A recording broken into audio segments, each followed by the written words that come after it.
This is a GCSE presentation looking at vaccines. In this particular lesson, we're going to look at what a vaccine actually is, how they work in terms of preventing disease from spreading, and the concept of herd immunity. So to get started, there's a number of definitions given to you, as well as a question of identifying the three main jobs of white blood cells. If you read through these definitions and you've no idea what the words are, I'd suggest you go back and watch the presentation on human defense systems before you go any further. If you are happy with these terminologies and you think you know them, pause the presentation, work out your answers, work out the three main jobs of white blood cells, and when you're ready you can restart the presentation and we'll go through the answers. So pause the presentation now. And let's go through some answers. First off, we talk about antigens and antibody shapes are complementary. Pathogen toxins are neutralized by antitoxins. Antibodies are produced by lymphocytes. Remember, white blood cells isn't good enough. You've got to talk about the type of white blood cell, which is a lymphocyte. Tears and mucus contain enzymes. Pathogens are engulfed and digested by phagocytes, which is another specific type of white blood cell. The vibrating hairs in the trachea are called the cilia. When antibodies stick together, it's a process known as clumping, and when a physical barrier surrounding a body is skin. Just remember, clumping allows for phagocytes to much easier to destroy the pathogen. Now, the three main jobs of white blood cells are phagocytosis by phagocytes, producing antibodies by lymphocytes, and producing antitoxins, also done by lymphocytes. Again, if none of that makes sense, if there's gaps in there, go back over the other presentation on human defense systems before you go any further. Immunity. Immunity is when a pathogen can no longer affect an organism. Normally this is because the antibodies that are specific to that pathogen's antigens are already present, or they're able to produce very, very quickly. It's normally a result of the pathogen or some variation of the pathogen being inside that particular host beforehand. So there's two ways we can gain immunity. We can gain immunity naturally, which is where we would interact, a pathogen would invade our body would produce the lymphocytes that would target that, the lymphocytes stay in our body, and the next time we get attacked by that pathogen, we very quickly produce large numbers of antibodies and wipe it out.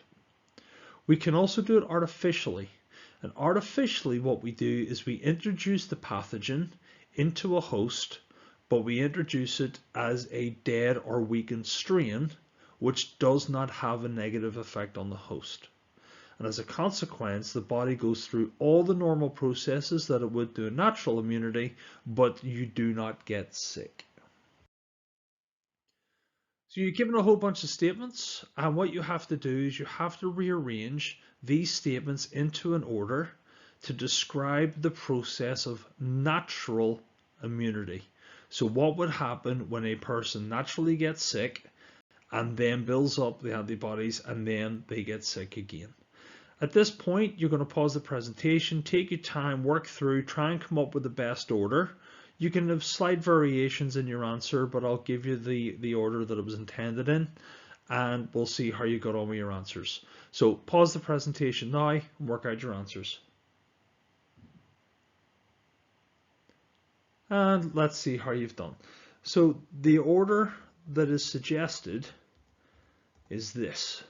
It is not a definitive order. You can shuffle things around, you can move things around slightly, put sentences slightly in different orders, but you must get the overarching process into this correct sequence so that you've got the idea of a first infection, you produce the white blood cells, you produce the lymphocytes and phagocytes, you then produce antibodies, then the memory cells stay behind, and the second time you get the pathogen, you very quickly produce the antibodies again.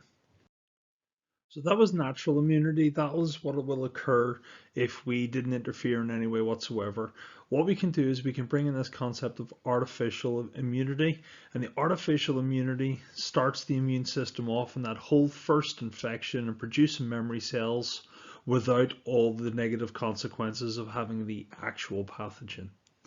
So a vaccine is defined as a small amount of dead or inactive pathogen, but the pathogens have exactly the same antigens as they would have if you were to find it naturally in the environment. And as a consequence, your body recognizes those antigens, goes through the entire immune response, producing lymphocytes. Lymphocytes then release antibodies, and eventually we produce the memory cells. The memory cells then stay in our blood so that if we do get infected by the actual pathogen, we can very quickly produce large numbers of antibodies and destroy it and stop it infecting our body, and as a consequence, we don't get sick. Now, there is a thing called active immunity. We've also got this thing called passive immunity. The two examples we've talked about so far of natural immunity and artificial immunity are both examples of active immunity because the actual antibodies are produced by the host that's infected. It doesn't matter if the infection is because you've been infected by the original pathogen or if it's in response to a vaccine. The fact is that whoever's been given the pathogen is the organism making the antibodies.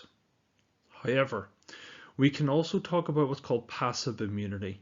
And if anyone's ever gone and got themselves a tetanus jab is an injection that contains antibodies. It's just a large number of antibodies that have been produced. And those antibodies are released into your body and they immediately will target the tetanus pathogen. But because the host that's infected has not produced those antibodies, we refer to it as passive immunity. You'll also need to be able to interpret antibody graphs. And what you can see there is that we've had a first infection and a second infection or second exposure. And this is where we get our natural immunity occurring. So if we had to describe this process, what would you say? Pause the presentation now, think about what would you talk about if you had to describe what's going on in the graph, and then when you're ready you can restart the presentation and we'll have a look at what you should have included in your answer. So pause the presentation now. When going through a description, we simply have to say what is happening. We don't have to say why it's happening. So we simply say that at A, it's a first exposure and the concentration of antibodies are slowly increasing up to about 22, 23 roughly based on that graph, and that's where it peaks. After that point, we start to decrease again. Notice, however, that we don't return back to zero antibodies in the blood. So we still have above zero antibodies. Then we have our second exposure around day 64, and in the second exposure we then have a very rapid increase in the production of antibodies to give us a much higher number than we had the first time round. They're also produced much quicker. And what we can say is that after day 80 the concentration of antibodies starts to go back down again. Now there we have described, we've simply said what is going on, we haven't said why. Don't describe when you're meant to be explaining, don't explain when you're meant to be describing. Check that word at the start of the question and make sure you're doing the right task. In the previous question you were asked to describe what was going on in the graph. This time you're being asked to explain what's going on. Now when it comes to explain questions, the easiest way you may find it is to identify what has happened, i.e. describe, and then give a reason why that happened. So for example, in our describe, we said at the start about after the first exposure, the concentration of antibodies in the blood went up. Well, if we were explaining, we would say the number of antibodies went up after the first exposure because there has been an increase in the number of white blood cells produced, and that each of the lymphocytes that has been produced are now producing lots and lots of antibodies in response to the pathogen, which has been recognized because of the particular antigen that it has. At this point, pause the presentation, try and come up with your best answer to explain what's going on in the graph, and when you're ready you can restart the presentation and we'll check how you've got on. So pause the presentation now. So this is the kind of information you should have included when talking about the explanation side of the question. Notice, as I've already said, we have included a little bit of description for each point. It's not worth any marks, but it just makes it easier for us to process the answer and to write out what's going on for the examiner to follow. So we've got exactly the same statements as we had in the describe. We've simply said why these things happen in terms of memory cells staying behind, so there's always antibodies there. In terms of we can have a much faster reaction and produce a lot more antibodies because the memory cells are there in the blood, it's a lot quicker. And then we can talk about after day 80, the number of antibodies goes down as the memory cells are no longer producing new antibodies because the pathogen has been destroyed. So we're saying why these things had happened. Another thing you might be asked to do is to compare the two parts of the graph. So what happened after the first exposure and what happened after the second exposure. What I'd like you to do is pause the presentation, try and work out what the answer may be when you're asked to compare A and B, and when you're ready you can restart the presentation. So pause the presentation now. So in our comparison, we are looking obviously at the differences, but you can talk about similarities as well. So the differences are that in B, we produce a much larger number, or higher concentration of antibodies in the blood. Remember, use the labels they give you on the graph. On the graph, it says concentration of antibodies in the blood. That's what you should write about. So in B, we have a much higher concentration of antibodies in the blood. B, you also have a much faster production. So the time difference between the exposure and the production of antibodies, it's a much steeper line. We can also talk about the fact that after both exposures, we still have a decrease in the number of antibodies. The number of antibodies will eventually return back down. So we'll not produce an unlimited amount of antibodies. Production will eventually stop. So herd immunity. Herd immunity has nothing to do with cattle, but I don't know why that's the first thing everybody thinks of when they hear the term. But herd immunity is linked to the concept of using vaccinations to stop the transfer of particular pathogens across a population. So what you have in front of you is a whole bunch of characters, and the three characters circled in red, for one reason or another, they are not actually able to have the vaccination for smallpox. But every other character is and does get that vaccination. What are the chances of those three actually getting smallpox?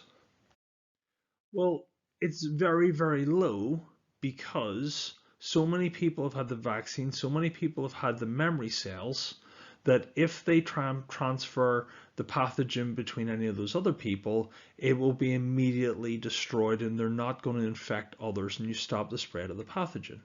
And this is the concept behind herd immunity.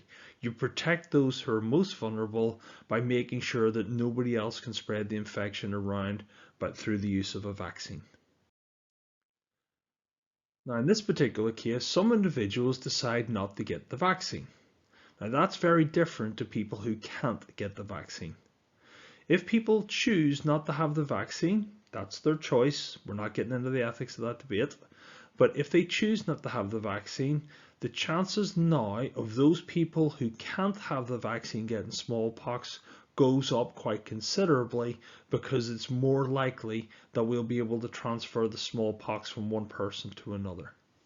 The people who are vaccinated are still safe from the smallpox because they've got the vaccine, they've got the memory cells. If the smallpox does infect their body, it very quickly will be killed off before it has any chance to make them ill. So to get finished off, there are an awful lot of key terms that you need to be able to use in this presentation.